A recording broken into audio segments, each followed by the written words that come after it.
on Tuesday that Musk and Ramaswamy will work outside the government to offer the White House advice and guidance and will partner with the Office of Management and Budget to drive large-scale structural reforms. It will be an approach to the government never seen before. The Trump government has added that the move would shock the government systems. Now, despite the name, the department will not be a government agency. In fact, Trump said that both Ramaswamy and Elon Musk will pave the way for his administration to dismantle government bureaucracy, slash excess regulation and cut wasteful expenditures as well as restructure federal agencies. Trump said that their work would conclude by 4th of July 2026, adding that a smaller and more efficient government would be a gift to the country on its 250th anniversary of signing the Declaration of Independence. Posting on X, the social media platform he owns, Elon Musk pledged to document all actions of the department online for maximum transparency. In fact, Ramaswamy also responded to the announcement of his appointment on X and said that he and Elon will not go gently. Take over, Elon. Just take over. Donald Trump has kept his promise to offer billionaire Elon Musk a role in his administration. The president-elect said in a statement that Musk and former Republican presidential candidate Vivek Ramaswamy will lead the newly created Department of Government Efficiency. He added the pair, quote, will pave the way for my administration to dismantle government bureaucracy, slash excess regulations, cut wasteful expenditures, and restructure federal agencies. The appointments reward two Trump supporters from the private sector. Musk, the world's richest person, leads electric car company Tesla, social media platform X, and rocket company SpaceX. He gave millions of dollars to support Trump's presidential run and often joined him on the campaign trail. The acronym of the new department, DOGE, coincides with the name of the cryptocurrency Dogecoin that Musk promotes. In a social media post about the new department, he said, quote, threat to democracy? Nope, threat to bureaucracy. Ramaswamy is the founder of a pharmaceutical company who threw his support behind Trump after dropping out of the race himself. Trump said the pair's work would conclude by July 4th, 2026, and that a smaller and more efficient government would be a gift to the country on its 250th anniversary. Ratcliffe, if you would rise and raise your right hand. Trump on Tuesday also picked former top U.S. spy and close ally John Ratcliffe to serve as CIA director. After his stint as the director of national intelligence at the end of Trump's first term, Ratcliffe went on to co-chair a think tank advocating Trump positions. He also advised on national security policy during Trump's 2024 presidential campaign. The president-elect also nominated South Dakota Governor Kristi Noem to head the Department of Homeland Security. She is a staunch ally who has taken a hardline stance on illegal immigration, but has little national security experience. Trump tapped Fox News commentator Pete Hegseth to be his Secretary of Defense. The veteran has expressed disdain for the so-called woke policies of Pentagon leaders. He could make good on Trump's promises to rid the military of generals who he accuses of pursuing progressive policies on diversity in the ranks. And of course, that is our top story at this hour. What does it really mean for Elon Musk and Vivek Ramaswamy to be a part of the DOGE, or Department of Government Efficiency, in the US? What will be its larger ramifications, and what sort of disruptions will the two disruptors from private sector really bring in the administration of Donald Trump? To discuss all of that, joining us on the show is Ambassador Jan Dasgupta, former ambassador to WTO. Also with us on the show is Major General Sudhakarji, defense and strategic expert. Gentlemen, both of you, thank you very much for taking time out. I want to come to you first, Ambassador Dasgupta. Both these gentlemen, Vivek Ramaswamy as well as Elon Musk, are disruptors, so to say. One, of course, in clean energy, the other in biotech. They heading a Department of Government Efficiency, something never heard of, expected to slash the federal budget and let go of as many as 1/3 of the total bureaucrats currently in the system. What does it really mean for the US administration? Well, there are a few aspects which need to be borne in mind. The first thing is that the US federal budget is about $6.5 trillion. And Elon Musk, in an off-the-cuff remark, has mentioned that he wants to slash it to $2 trillion. So approximately 1/3 of the bureaucracy will have to go. Not only the bureaucracy may not account for a large part of the expenditure. It is accounted for by the programs. So in case he wants to carry it through, he will have to cut in three major areas. One is defense, in which the US is by far the largest spender in the world, including China, India, Russia put together. It spends more than that. The second thing is that it will affect healthcare, because that will get slashed, the budget for healthcare programs. And the third one, which is also going to cause a lot of dismay, is that senior citizens' retirement benefits will be slashed, because there's no way $2 trillion can be cut without touching these three vital areas, which account for a sizable chunk of the federal budget. Now, the second aspect that I wanted to mention is that the budget is not cleared by, sanctioned by the White House. It comes from the House of Representatives.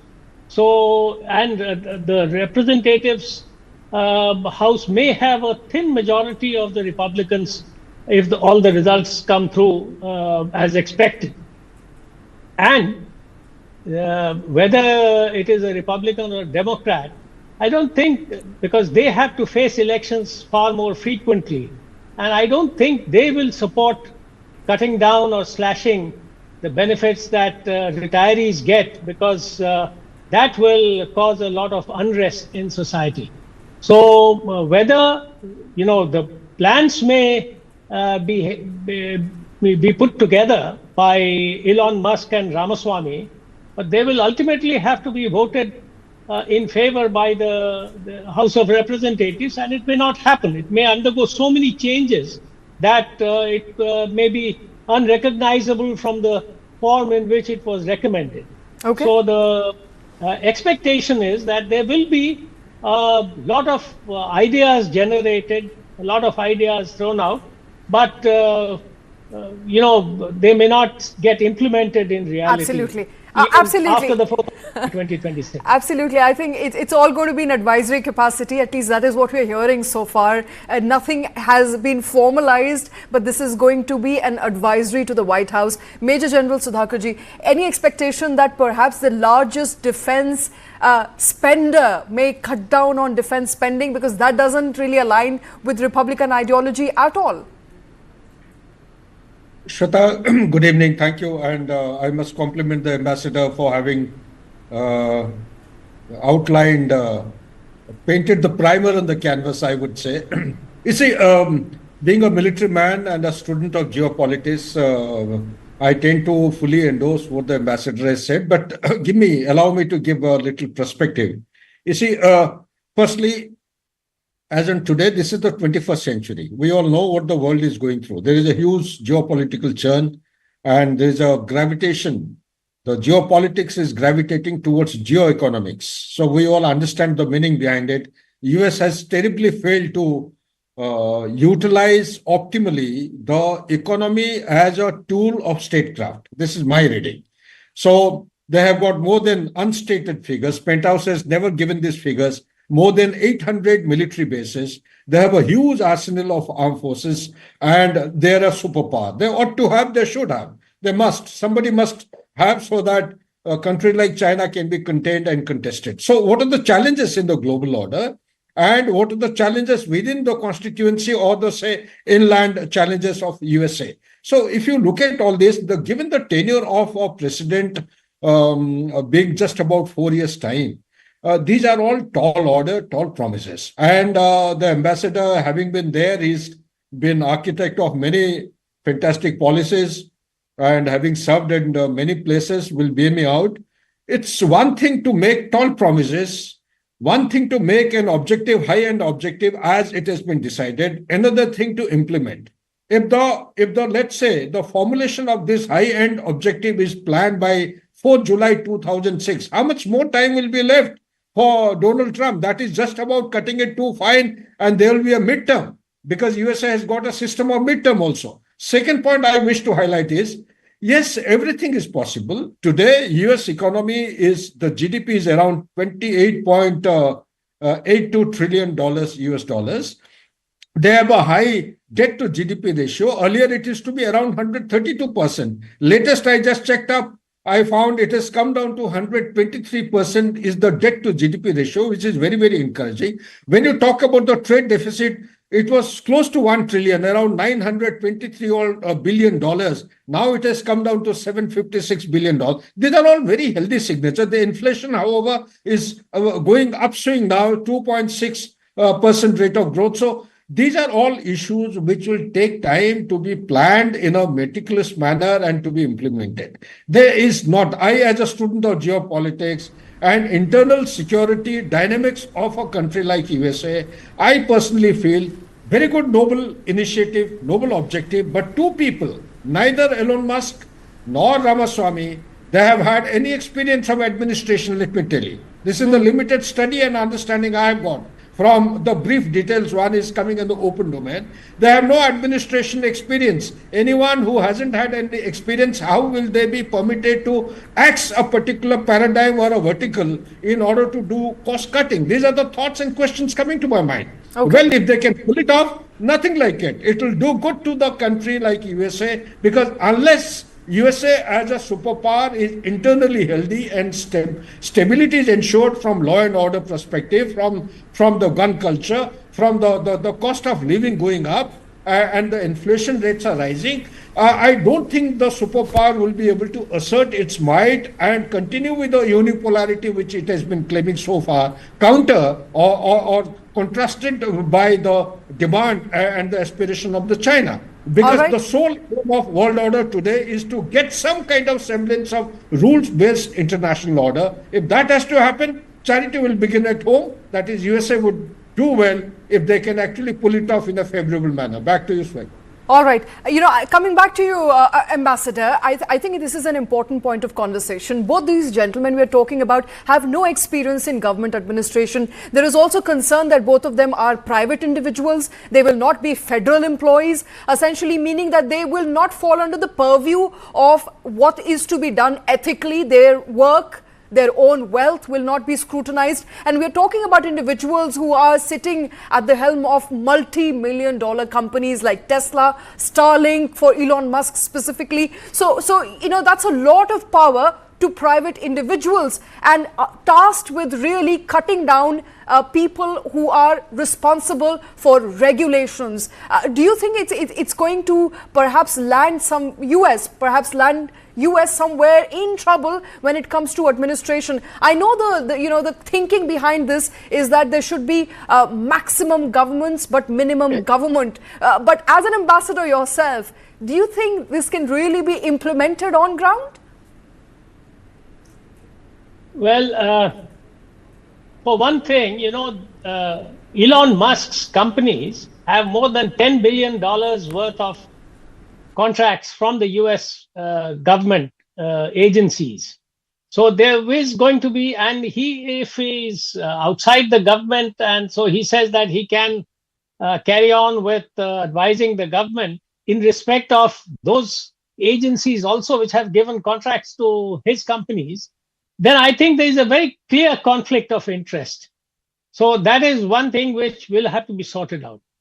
The second issue is not about, taking away the jobs of people, like he did with Twitter. He changed the top leadership in one go, in a flash, so to say.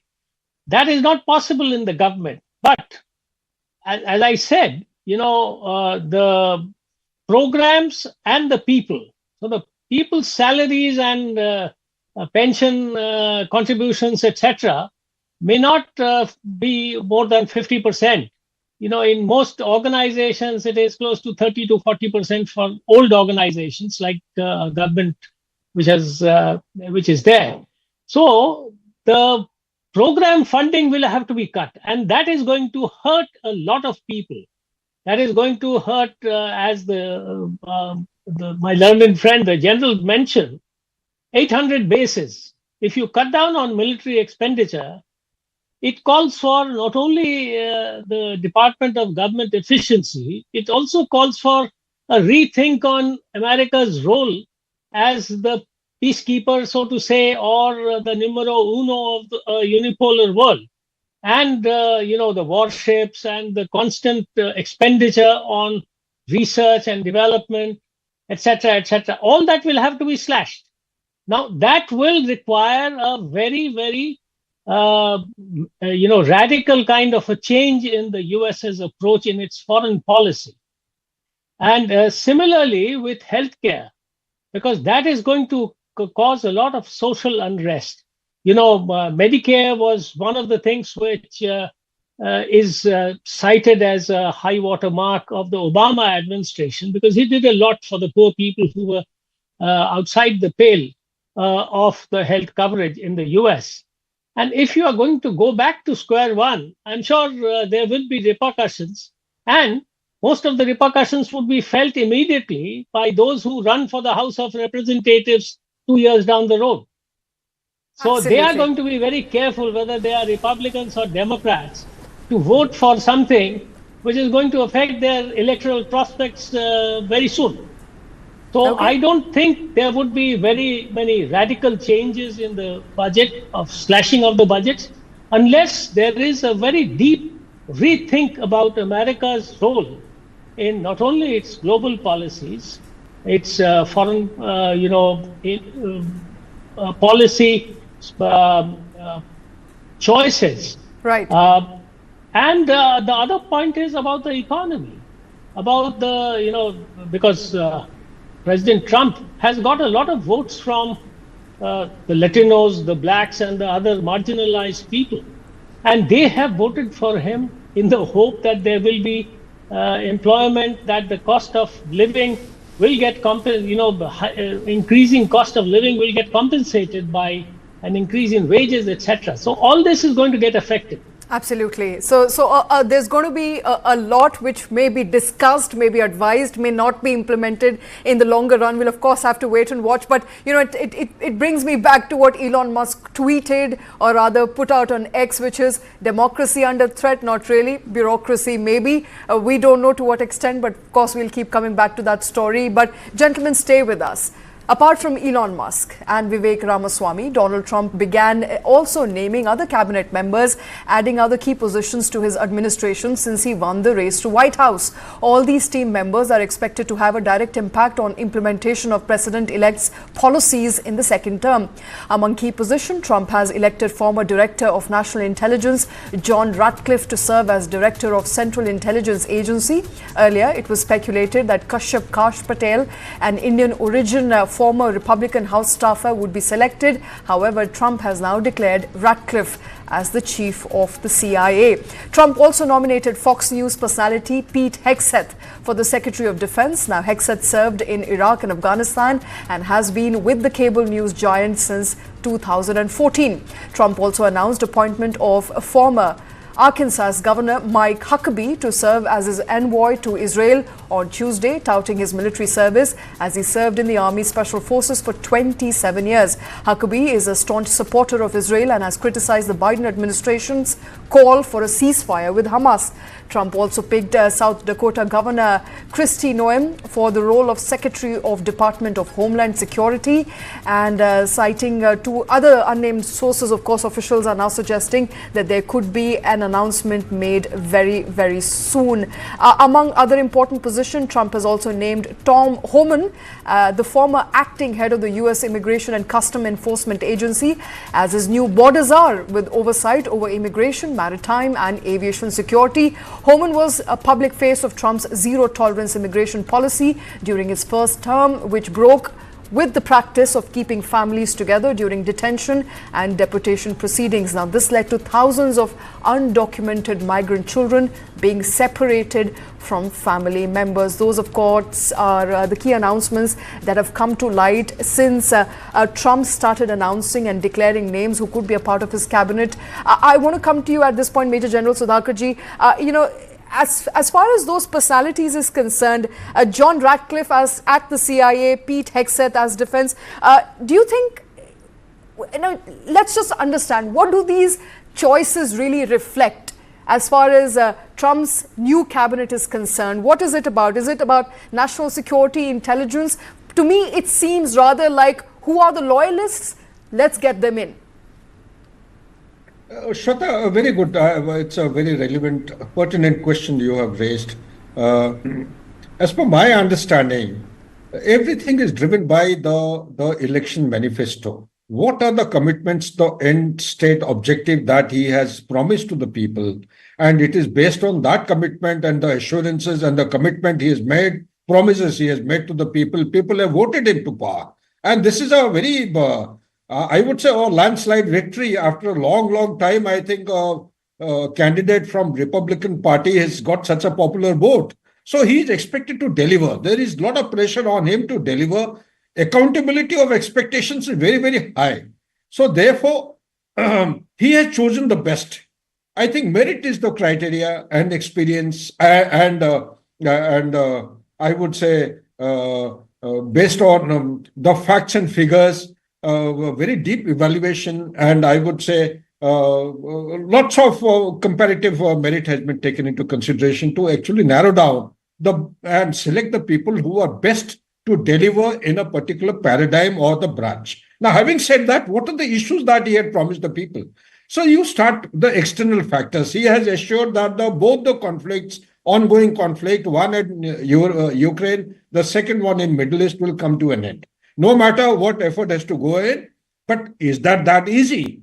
Has the conflict in the Ukraine, despite best of efforts by none other than Putin himself, they're almost close to the agreement. So it was something which had been actually fire had been injected, or the fuel had been injected, and the whole thing was made to escalate from almost a kind of a reconciliation in the month of April, way back in 2022. So if that is achievable, then perhaps one of the point is going to be tick marked. Yes, Ukraine comes to an end. What about the Middle East?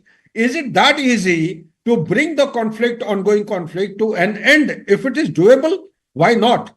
I think, as per my assessment, both the conflicts must be brought to an end as early as possible for the sake of the global order, for the sake of the global South as also the global North and the West and the East.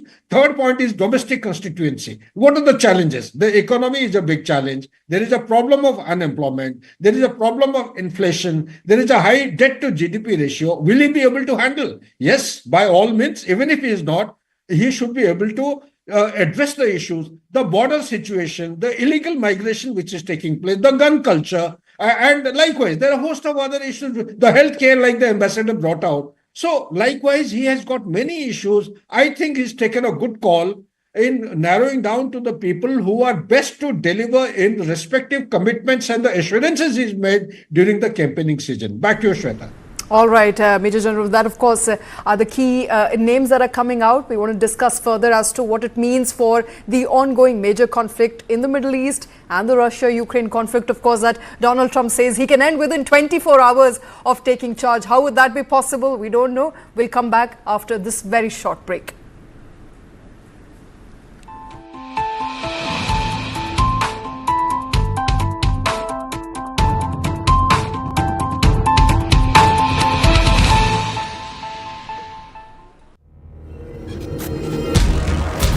The next Indian icons, beating everyone on the globe. A new perspective awaits. B6E and XEV9E. Mahindra's electric origin SUVs. Catch them at Unlimit India.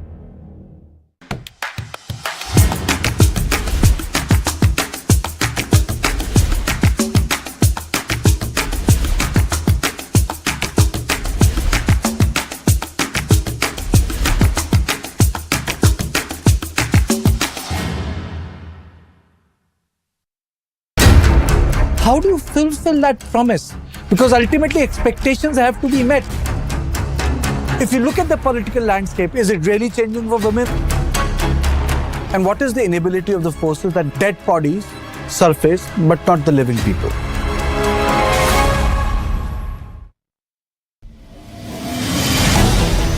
Why is the state not looking at putting an embargo on that? As a Telangana person, I will not accept. How do ordinary folks deal with this?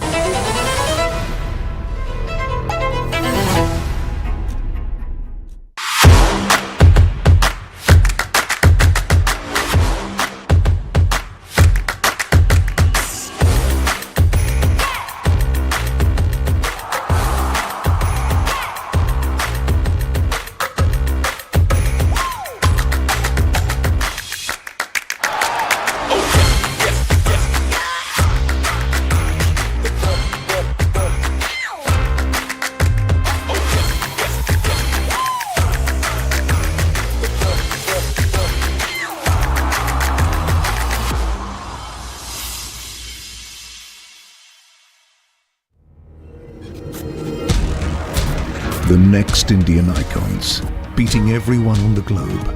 A new perspective awaits. B6E and XEV9E. Mahindra's electric origin SUVs. Catch them at Unlimit India. How do you fulfill that promise? Because ultimately expectations have to be met. If you look at the political landscape, is it really changing for women? And what is the inability of the forces that dead bodies surface, but not the living people?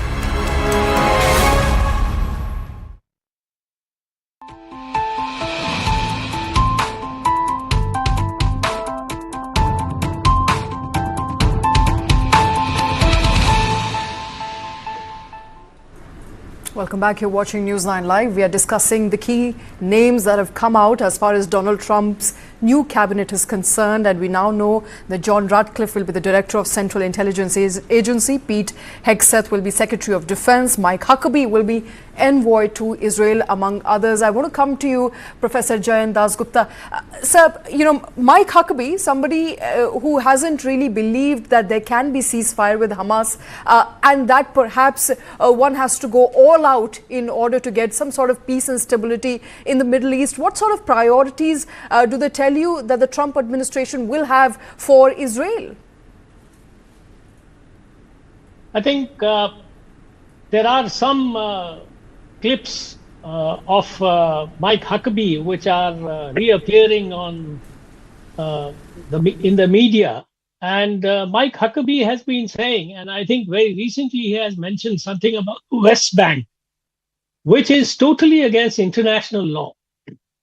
The West Bank is a part of Palestine. If we were to go by the UN resolution of the two states, Israel and Palestine to coexist.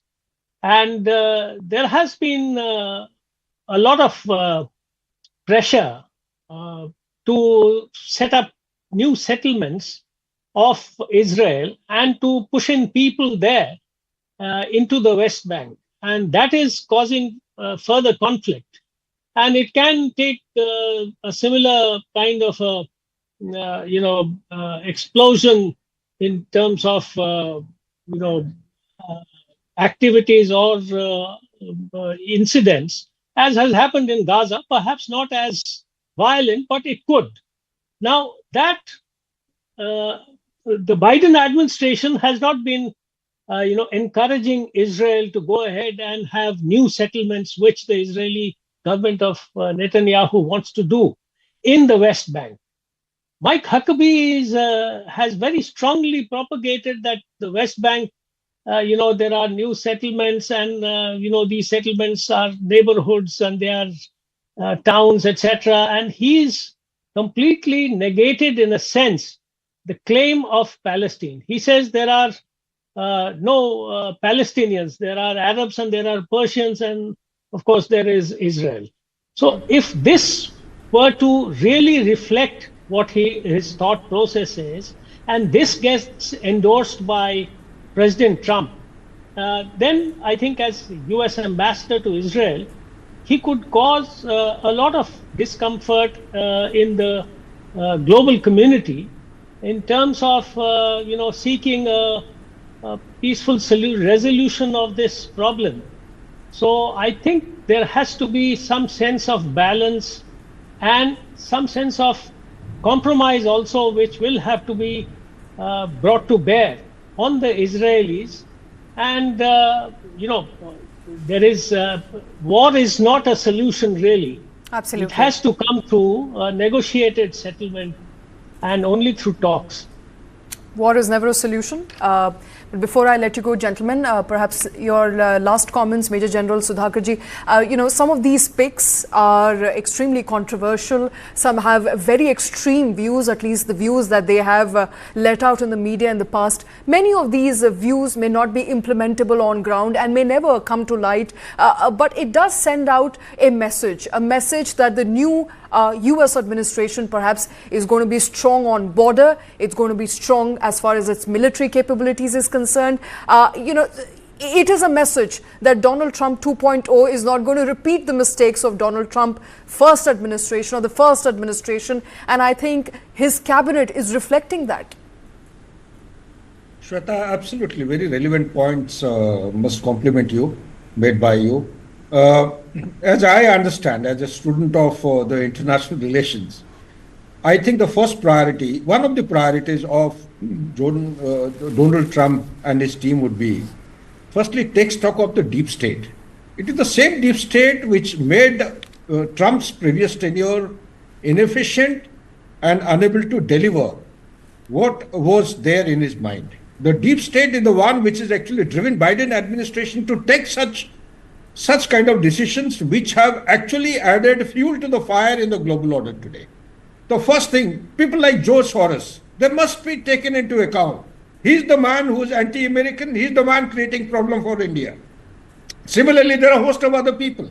So that is one. Second thing is, as far as the external factors are concerned, I am deeply concerned that somehow the Biden Democrats have not been able to apply themselves logically and consistently and coherently. They have just kept on providing aid to Ukraine without realizing, by doing so, they have pushed Russia into a deep embrace with China. So the second target, as far as the external or the foreign aspects are concerned, is to take such measures, bring the conflict in Ukraine to an end, and make sure that all the sanctions imposed on Russia be lifted, and this deep embrace that Russia has gone in for should be pulled back, should be restored status quo ante, because by doing so, you are creating another pole which is making it formidable and a big challenge to the existence of USA as a superpower. The third and most important thing is, I would say, the center of gravity of USA's existence as a superpower is China. The national security doctrine or the strategy which has been outlined and published in the year 2022 in October, it clearly says that China is the only and the biggest threat as in 21st century, which is going to pose not a fictitious but a real threat to the existence of USA as a superpower. So therefore, it will do good to USA if it can channelize or calibrate its effort in a manner that the geopolitics of the global order is actually put into shape so as to compete and contest against China in a systematic manner and to bring some kind of a rule of law into the international order. Only then the superpower will be able to extend its life. Otherwise, it is continuing to become a declining power. Absolutely. While China is going to be in focus, I believe US's foreign policy vis-a-vis Ukraine will also be something that will be closely watched by experts in days and months to come. But for now, I think we've run out of time on this segment. Ambassador Jayan Das Gupta, Major General Sudhakarji, thank you very much, sir, for taking time out for joining us on the show. Thank you. Thank you, sir. And on his very first day in office, President-elect Donald Trump is expected to take bold executive actions targeting immigration. Sources now say that Trump will ramp up enforcement measures and roll back some legal entry programs. Now, this aligns with his campaign promise to tighten immigration controls, signaling immediate, sweeping changes. Donald Trump is expected to take a slew of executive actions on his first day as president to ramp up immigration enforcement and roll back legal entry programs, according to 3 sources who spoke with Reuters. Here's what the president-elect could do once he takes office. Executive actions proposed by Trump would give federal immigration officers more latitude to arrest people with no criminal records, surge troops to the U.S.-Mexico border, and restart construction of the border wall. Trump is also expected to end President Joe Biden's humanitarian programs that allowed hundreds of thousands of migrants to enter legally in recent years, and could encourage those with expired statuses to leave voluntarily. Migrant arrests reached a record during Biden's presidency, straining U.S. border enforcement. But illegal crossings fell dramatically this year as Biden instituted new border restrictions and Mexico stepped up enforcement. The U.S. Department of Homeland Security estimated there were 11 million immigrants without legal status in 2022, a figure that may have increased. Trump said Tom Homan would become his border czar. The former acting director of U.S. Immigration and Customs Enforcement from 2017 to 2018 under Trump is expected to play a central role in Trump's plan for border security. Stephen Miller, architect of Trump's restrictive first-term immigration agenda, is set to return as a deputy chief of staff for policy. And Reuters reported that Trump plans to nominate South Dakota Governor Kristi Noem to become Secretary of the U.S. Department of Homeland Security. The agency's sprawling mission includes border security. She took a hardline stance on illegal immigration and made several trips in recent years to the U.S.-Mexico border, which she called a war zone in January. Sources have told Reuters that Trump intends to scrap Biden administration guidance that prioritized people with serious criminal records for deportation and limited enforcement against non-criminals. The Trump order would call for deportations to prioritize people charged with felonies and people who have exhausted their legal avenues to remain. But the order would not restrict officers from picking up other potentially deportable immigrants. Trump's transition effort remains in its early stages, and plans could change before his inauguration on January 20th. A Trump spokesperson did not respond to a request for comment. All right, the 47th President-elect of the United States is speaking live currently. Let's quickly listen in. Every way, all 7 swing states by a lot. And then Michigan was great. Couldn't be better, I'll tell you. Michigan was great. And we had a couple of people, almost New Jersey is right, just a few points. It's got them very worried because they say, well, next time if we go up even a fraction of what we went up, you're going to win New York, you're going to win New Jersey, you're going to win places that weren't winnable. California, too. I think without one speech, without campaigning at all in California,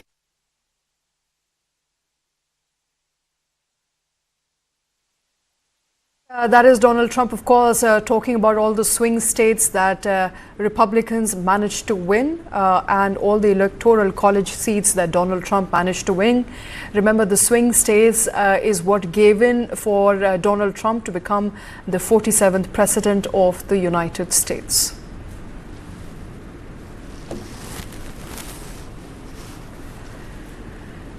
Donald Trump there, of course, one of his election victory speeches today, addressing the people in the U.S.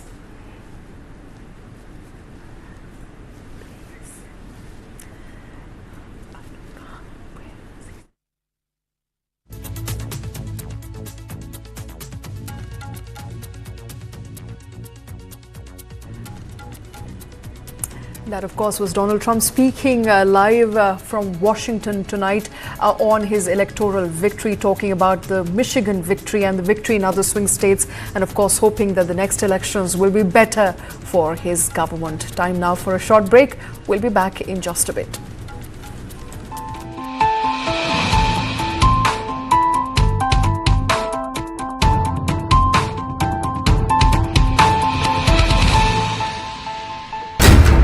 How do you fulfill that promise?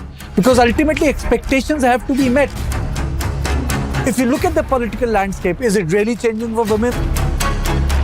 And what is the inability of the forces that dead bodies surface, but not the living people?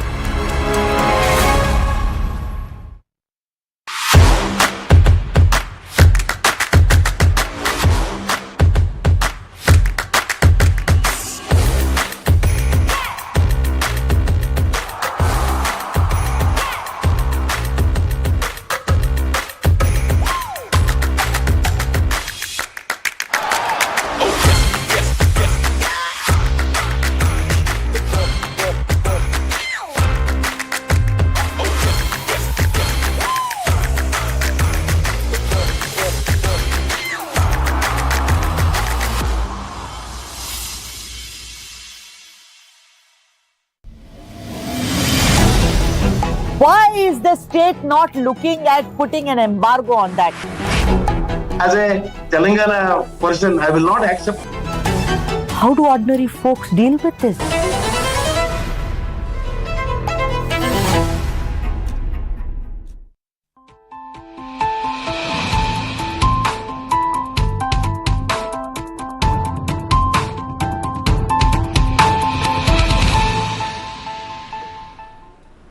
Welcome back. It was a scene of devastation in Beirut as buildings lied in ruins and deserted streets in southern suburbs were filled with rubble after Israeli airstrikes hammered the area.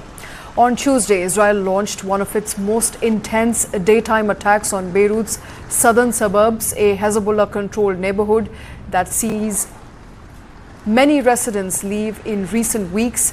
And as thick smoke rose over the city, around a dozen strikes targeted Hezbollah sites in Beirut's Dhaye area.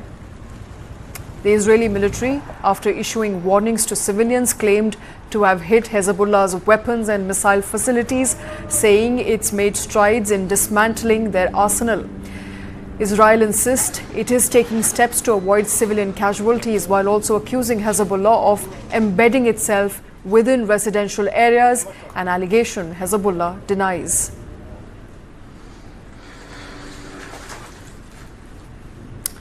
And meanwhile, tragic news from northern Israel. 2 people lost their life today in the town of Naharia when a rocket strike hit a warehouse.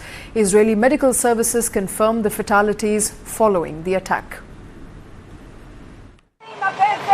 2 people were killed on Tuesday in Naharia, northern Israel, after a warehouse was struck during a rocket strike, according to Israeli medical services.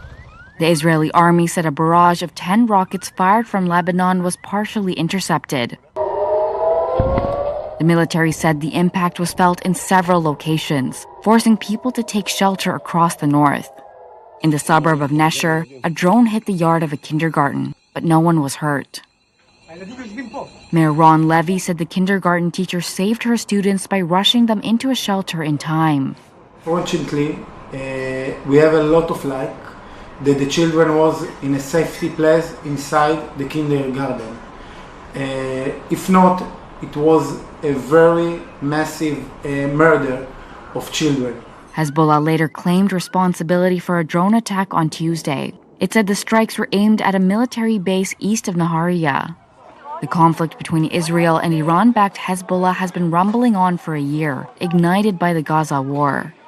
Israel went on the offensive in September, targeting wide areas of Lebanon with airstrikes and sending troops into the south.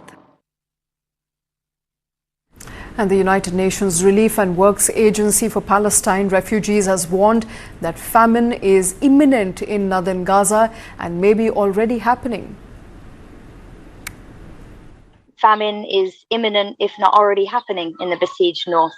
This is the stark warning on Gaza that came from a UN agency on Tuesday. Aid supplies have worsened, they have lessened.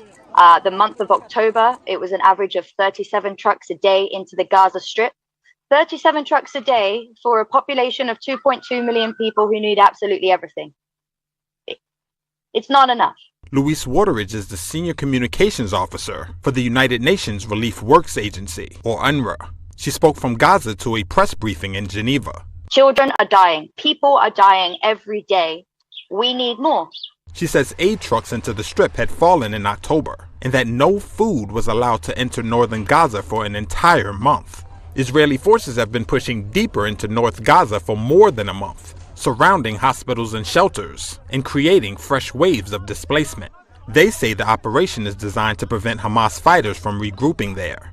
On October 13th, the United States tried to intervene, telling its ally Israel in a letter that it must take steps to improve the aid situation in war-ravaged Gaza within 30 days, or face potential restrictions on U.S. military aid. Israel has been rushing to meet those demands, and on Monday said it had met most of them. But international groups, including Oxfam and Save the Children, said it failed in a 19-page report on Tuesday. Wateridge responded too. Anything that happens now is already too late. Thousands and thousands and thousands of people have been killed senselessly. They have been killed because there is lack of aid, because the bombs have continued, and because we have not been able to even reach them under the rubble. This week, the outgoing U.S. administration is expected to judge whether Israel has done enough to get more aid flowing into Gaza. And moving on, earlier Wednesday morning, blast rocket Kyiv as Russia launched its first missile strike on Ukrainian capital since August. The attack sent elderly women and young children rushing for shelter in underground metro stations. Ukrainians had been anticipating such an assault, fearing it could cripple the already strained energy grid and lead to prolonged blackouts as winter approaches. Despite the threat, Ukrainian air defense intercepted 2 cruise missiles, 2 ballistic missiles and 37 drones across the country. In Kyiv, there were no reported casualties or significant damage. Andriy Yermak, head of Ukraine's president's office, confirmed the missile strike on Telegram, while falling debris outside Kyiv injured a man and sparked a fire at a warehouse. And the Chinese government is now facing anger over its handling of the deadly car attack earlier in the week, as it appeared to be taking steps to limit news of the incident. On Monday, a man drove into a crowd at a sports center, killing 35 people, injuring 43 people. Citizens were left angry after the government seemed to be attempting to limit the spread of news related to the incident and took nearly a day to announce the death toll. China's government faced mounting anger Wednesday over its handling of the deadly car attack there earlier in the week and appeared to be taking steps to limit news of the incident. On Monday, a man drove into a crowd at a sports center, killing 35 and injuring 43. But the government took nearly a day to announce the death toll, and the incident has been little reported by state media. Some online posts criticizing the government's response or questioning what the attack means for Chinese society were rapidly removed by authorities. Candles and flowers that had been laid at the scene on Tuesday evening at the sports center's west gate later disappeared. A Reuters reporter on the scene said they were removed overnight. The west side of the sports center was blocked by metal barriers and guarded by security. Despite the efforts to clear the site, many kept dropping fresh flowers on Wednesday morning. It was just a spontaneous feeling that I had when I came to lay the flowers. Even though I didn't know them personally, it felt like those times when I had family members pass away in the past. So I kind of understand that feeling, and this is my feeling. We need to fundamentally improve the happiness of our people to ensure equality for everyone. Also, there shouldn't be extreme thoughts. Innocent people are involved here, but what did they have to do with anything? Local police have named the suspect as a 62-year-old man with the surname Fan. He is being treated at a hospital for serious injuries after apparently stabbing himself following the attack. Investigators said the incident was seemingly triggered by the man's anger over his divorce. Chinese authorities on Wednesday called for full efforts to treat those injured in the attack. Shifting focus now, Naveen Ramgoolam has been appointed as the new Prime Minister of Mauritius after his coalition won a near-clean sweep in the general elections. 77-year-old Ramgoolam said that his first act in the office would be to dismantle what he called the country's spying system so that Mauritians can be free to talk. Fireworks light up the sky near the capital of Mauritius on Monday night. Celebrations of a massive election win for opposition coalition leader Naveen Ramgoolam. He was appointed prime minister on Tuesday. The country's state broadcaster said Ramgoolam's Alliance de Changement coalition, or ADC, won a landslide 60 of 62 National Assembly seats. The Election Commission said the ADC earned over 62% of votes on Sunday's ballot. The country of about 1.3 million people markets itself as a link between Africa and Asia. Incumbent Pravin Jugnauth had been in office since 2017 and had steered the Indian Ocean archipelago to 7% economic growth last year. Last month, he negotiated an agreement for Britain to cede the Chagos Islands while keeping a strategically important US-UK airbase. Jugnauth's popularity, though, appeared to have been badly dented by corruption allegations and a cost of living crisis. Political analyst Javid Bolas said voters had felt frustrated. The last 10 years under the outgoing government have been quite tumultuous, marked by numerous scandals, corruption, and rising public dissatisfaction. Ramgoolam has served 3 previous terms as prime minister and is the son of the man who led Mauritius to independence in 1968. He says his priorities include ending the rising cost of living, rooting out corruption, and putting a stop to what he calls the country's spy system. And pressure is now mounting on developed nations at the COP29 to enhance their climate action, with the UK leading the charge.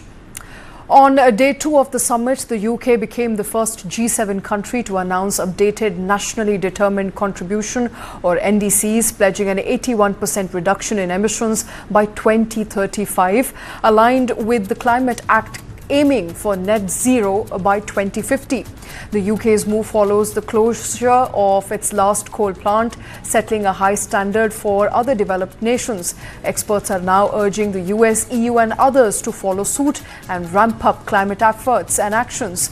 Now, Japan is also expected to announce its NDC soon.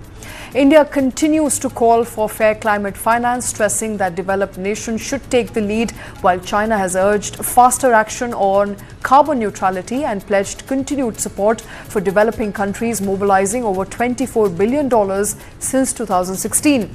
Leaders from vulnerable nations like the Maldives, Serbia and the Barbados are pushing for more focus on adaptation finance to address the escalating threat of climate change. And global carbon dioxide emissions are also on track to hit a record high in 2024, further derailing efforts to prevent severe climate changes and climate action, scientists have now warned. According to the Global Carbon Budget Report, global CO2 emissions, with a total of 41.6 billion metric tons this year, up from 40.6 billion metric tons in 2023, has now been recorded. The majority of these emissions stem from burning coal, oil and gas, with an expected total of 37.4 billion tons in 2024, marking a 0.8% increase from the previous year. Emissions from land use, including deforestation and forest fires, have also risen, particularly due to a severe drought in the Amazon. A report warns that without immediate and drastic cuts in emissions, the world will overshoot the 1.5 degrees Celsius global temperature target set in the Paris Agreements. The report highlighted a growing divide. While emissions are falling in wealthy industrialized nations, they continue to rise in emerging economies like India, where power demand is driven by economic growth, and it is a major contributor. The US and the EU emissions are expected to decrease by 0.6% and 3.8% respectively, while India's emissions will increase by 4.6% and China's by 0.2%. Additionally, emissions from aviation and shipping are also set to rise by 7.8% as air travel rebounds post-pandemic. At COP29, tensions erupted over who should lead the global shift away from fossil fuel, with Azerbaijan accusing Western countries of hypocrisy for continuing to consume and produce fossil fuels while urging others to reduce emissions. And that's all we have on the show. Thank you very much for watching.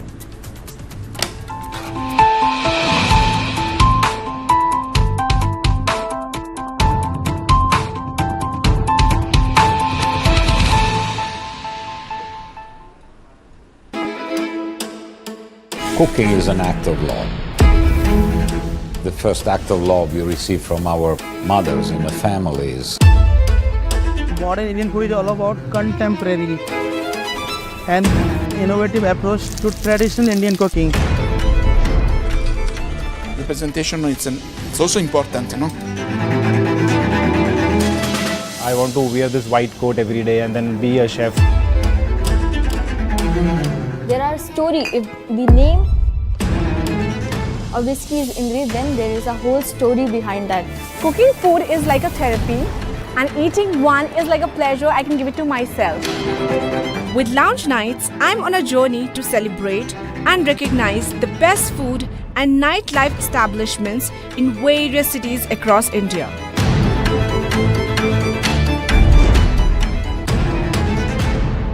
Radical presents Lounge Nights. Every Saturday and Sunday, only on News9 Live.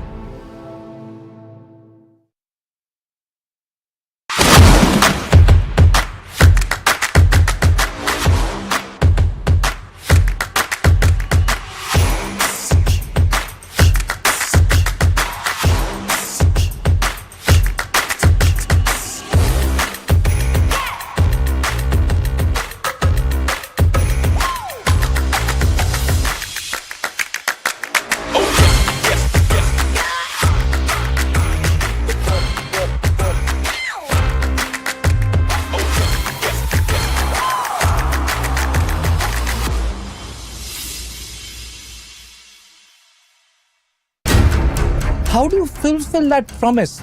Because ultimately expectations have to be met. If you look at the political landscape, is it really changing for women? And what is the inability of the forces that dead bodies surface but not the living people?